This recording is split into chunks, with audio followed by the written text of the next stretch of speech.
It is time now for the McQuaid Mission, where the focus is in our community's homeless and affordable housing situation. Our partners include Amy Schwabenlender, CEO of the Human Services Campus. Round of applause, please, for Amy. Good to have you back. The man in the bow tie is Jackson Fonder, CEO at UMOM. So glad to have both of your voices, your expertise back this season, helping us guide these conversations with other STN partners and community leaders dedicated to solving homelessness in Arizona. So excited to have on the main stage with us also today from the Human Services Campus, Richard Cruz and Johnny Furtado. Round of applause, please, for Richard and Johnny. All right, we're going to get to our panel in just a few minutes, but before we begin, I want to just take a quick look at some of the numbers that'll help us dictate what we're talking about this entire season. Current number of people experiencing homelessness in Maricopa County, this is from the last pit count, a little over 9,600. We know that number is probably a lot lower than it really is. The stat that really gets me is this next one here. There are currently more people entering homelessness than leaving. So let this sink in. For about every 10 people finding housing and leaving homelessness, there are about 20 new people entering it. So it's about 2 to 1. And that makes the job a lot harder for the Jackson and Amy's and all of our homeless service providers. And Jackson, we were recently talking about the work that your team is doing at UMOM. So much of your team is here tonight. I know Monique is here, Mila is here. A lot of the great faces from UMOM are here.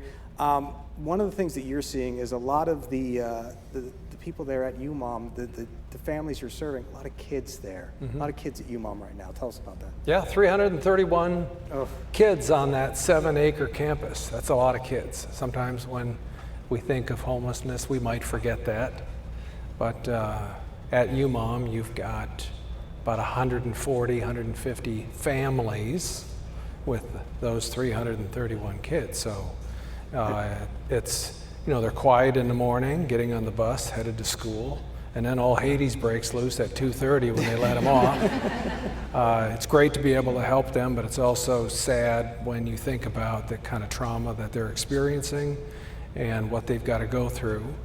But I've got a great team behind me, and we feel like we're making moves and making changes, and all to a good result. You have a tremendous team, and it's one thing to talk to your team, talk to you, but we wanted to show some of the stories over there. So if, everyone in the audience and watching at home, take a look. These are some of the families and kids over at UMOM right now.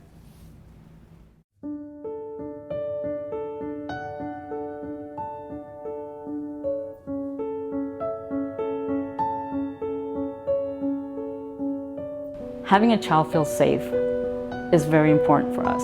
Having a child know that they have a bed to sleep in at night is very important for us. No child should sleep in their car or in a vehicle at any time. And if we can make that change in our community, we will end family homelessness, which is very important.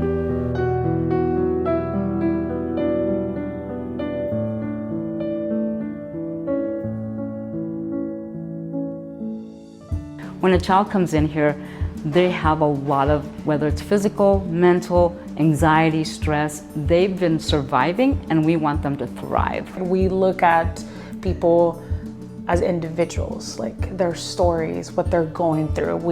We sit and we listen to them, to their story, their needs. Like they're already going through a difficult time. Let's just make it better for them. We have a variety of programs here for families and children. Boys and Girls Club is on site here Monday through Friday, and they provide services for children. With Boys and Girls Club, what's really special about that partnership is it gives an opportunity for the children to connect with other children here at UMOM. They provide that support, they provide that encouragement, that leadership that they need as a teen. These kids come in, dealing with a lot of trauma. And you can see it from the first day that they walk in, they kind of have a hard time trusting. So it takes certain type of people to kind of see past the trauma on these kids and be able to help them get past that. And just being kids is important because they haven't been able to be a kid for a while.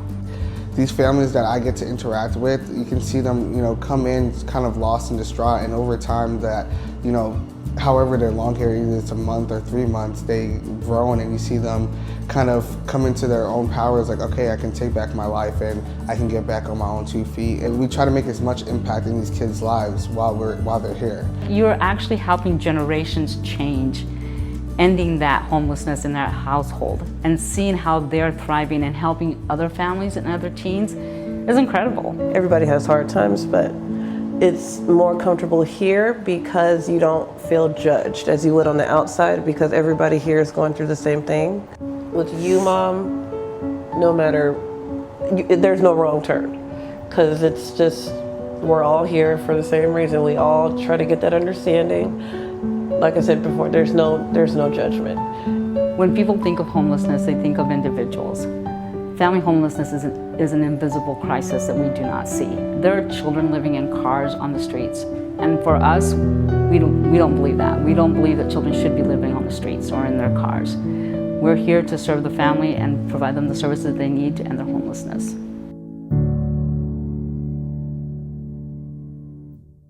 Yep, and we have the team from UMOM here. There's Monique, or there's Mila. Yeah.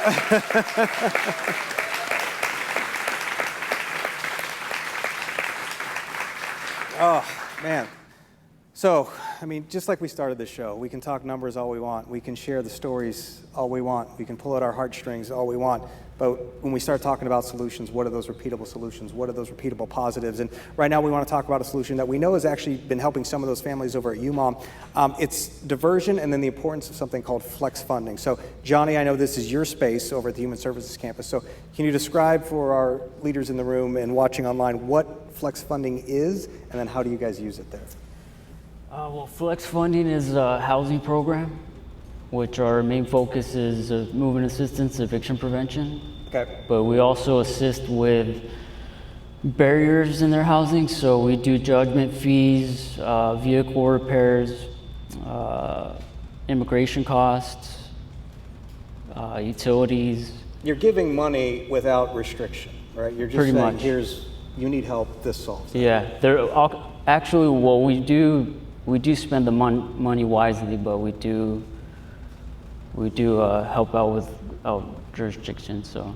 And Richard, I mean, you've been on this stage before. You've talked so much about why flex funding is important, but sometimes when you're on the stage, I have to take advantage of it and Richard, off of what you just saw, after what you just heard from Johnny, can you describe the importance of flex funding and how you guys use it? Yeah, so the beautiful thing about it, first off, is that first word. It's that it's flexible, right? And so there's not a bunch of restrictions that are put on it. So we're able to figure out what is the need for that household, right? And so we were able to take something that originally we thought we were only going to be able to help 1,000 families, right? We were able to help 1,500 families because of the way we do it, right? And the way that we do it is, what's your need? Here it is. And just making sure that whatever barriers are in the way, we can remove them so that people can stay in their housing. And as a result of that, we got 88% success rate. Okay, so that means almost 9 out of 10 people, or 9 out of 10 households that use this program are still housed. It's a guaranteed program, right? And so a lot of programs, and no shade to those programs, but a lot of programs, the way that they use it is they'll use funding in a way that's like, we only have this much to give. That's it, right? That's not what we did. What we did was, instead we said, so the county gave us $3 million, so let's get the $3 million out. We thought it was gonna take 3 years, it took 1.5 years, right? And it's like with like you think of the Titanic, Eric, like when people were sinking, the rescue boats were like, nah, we gotta be comfortable on the boat, right? So I've got more space, but you can drown, right? Because I'm gonna need more space later. We said, no, let's get as many people on the boat now, because people are dying now. And then we'll talk to our development folks about, let's raise the money and let's do the things that we need to do to get more of this, because it's 8 out of 10 is crazy. Like, it's a guaranteed successful program. And that's what it's all about, is having the ability to educate all of us on what programs are working, what programs are making a difference. And Amy, if you can describe a little bit more about, if you want to piggyback on Richard's flex funding there, but also how diversion plays a role in this, because sometimes I know a lot of leaders in the room are in the space, some aren't, but the difference between diversion and flex funding, and then how the Human Services Campus has been able to leverage both. Right, and Johnny's also being very modest, because Johnny took a program that one staff kind of built it, and we were in that early space of, can we spend this money over 3 years? The county gave us 3 years, right? And Johnny came in and put more rigor to it, worked in this portal that we had our IT contractor build so that it creates an equitable process. It doesn't matter where a provider is in the valley. We have MOUs. Johnny works, with these partner providers to say, here's what we need you to do. We don't want it to be over cumbersome. At the same time, we do have to report back to a county government that we spent the money well, that this was the right investment. Johnny's negotiated contracts on furniture so that we're getting the most furniture that we can for the amount of money a household has when they're moving into an apartment, a place to live. So Johnny's never going to give himself enough credit. He did such a good job, he worked himself out of it. He worked himself out of a job. He literally did. Yeah. He did. And fortunately, we have over 40 positions available to hire. So Johnny gets another job. He can almost pick and create his adventure at the Human Services campus because he demonstrated. I haven't slept for months. He also needs a vacation. The rigor that Johnny put around what we call Flex Fund in this technology allowed us to work with UMOM and partners in the room to say it doesn't matter where you are in Maricopa County. We have a process. You submit an application. We can pay with ACH. We can cut checks. We have a courier. We deliver them to landlords. Whatever the vendor is that was associated with that expense Johnny described. Similarly, what we've been doing for several years is what we call diversion, and I think we've talked before on McQuaid Mission, is for this just like slightly different level situation. So flex funding with the county, the goal was to help people who were being evicted, they were just evicted, how can we keep them housed? Diversion is really for people, individuals and families that have already lost their home. They might show up at the Welcome Center, they might show up at the Family Housing Hub and they say, it's my first day homeless, I don't know what to do. And what we've seen, similarly, 85% of people we assist with diversion funds, which is mostly transportation, people are reunified with family, friends, or support network, and 85% of them do not return to homelessness after a year for maybe $250. So what Johnny, I think Johnny's signing up for his next adventure, is to take the portal, the technology, this rigor, and to apply it to our diversion process so that we're creating the same opportunity again with the UMOMs, with the New Leaf, people in the room that we've mentioned before, and how do we all use this incredible tool that we built that helps create more system capacity and creates more equity in the process. Because what Richard's alluding to is an organization can raise money, receive federal pass-through dollars, create a program and a process. And so it might look this way if you fall into homelessness in this point. I'm not going to name cities, right? If you fall into homelessness in this point in Maricopa County and you end up working with this organization, your process, your journey might look one way. In this part of the valley, because it's a different organization, it might look very different, and there might be some bias in the process, right? The process we have in using the technology works to remove that bias and create greater equity regardless of who you are, where you are in Maricopa County. And Richard, we're talking about something under prevention that doesn't get all the attention all the time, right? It's usually services, housing, and we've been talking a lot with our community partners around how we're producing the McQuaid Mission this year, and prevention needs to be a bigger part of the spotlight. Totally. I mean, in the words that were just spoken, we just have to get after it. Yeah. Right? That's literally it. Shiloh. We have to get after it. Yeah. We are in a very specific moment of now when it comes to crisis, right? We're not just talking about homelessness in this abstract space of a wicked social problem. We have the fastest growing homeless population in the country, so we have to do it now. In all of our organizations, we have to be in a space where we can get uncomfortable about this and just do it. We gotta all switch to Nikes and just do it. He'll be available after the show. Anyone else? I'm telling you. More metaphors from Richard. Jackson, help us, bring us home here. Talk a little bit about what you've heard, flex funding, Richard's point, action now. We've talked about diversion, we've talked about flex funding. These are repeatable positives, these are solutions. How can leaders in the room start putting some of these into motion? Well, I would add just one thing, Eric, on top of that. Everything that was just talked about is right on the money. Just the added thing, and Amy quickly alluded to it, and that's on the back end. At UMOM, we also think about flex funding when someone leaves the shelter and is about to move into an apartment. So what does that mean? That just simply means that we don't necessarily want their first couple of paychecks on that brand new job to be spent on all the extra things it takes for some of us to move into an apartment. So we'll take care of that. Well, that flex funding helps out on whether it's mattresses, beds, kitchen utensils, all those things it takes to get an apartment ready. The more we can do that, and the more their paycheck is geared towards the rent and utilities, the higher the likelihood that they're going to succeed. That's very key. Yeah, Amy, these solutions can get us to 2 to 1, right? That ratio, what we were talking about, 20 people entering homelessness to 10 people leaving. We can get to 2 to 1. We can get 1 to 1. Let's not stay at 2 to 1 or go higher, right? And that first number that Eric shared means that we have a housing problem and people are losing their homes. So the UMOMs, HSC, our partners aren't creating the inflow of people into homelessness. We're doing everything we can to help people respond to that crisis and find their next home. But that rate of 2 to 1 makes everyone's job in this space incredibly challenging.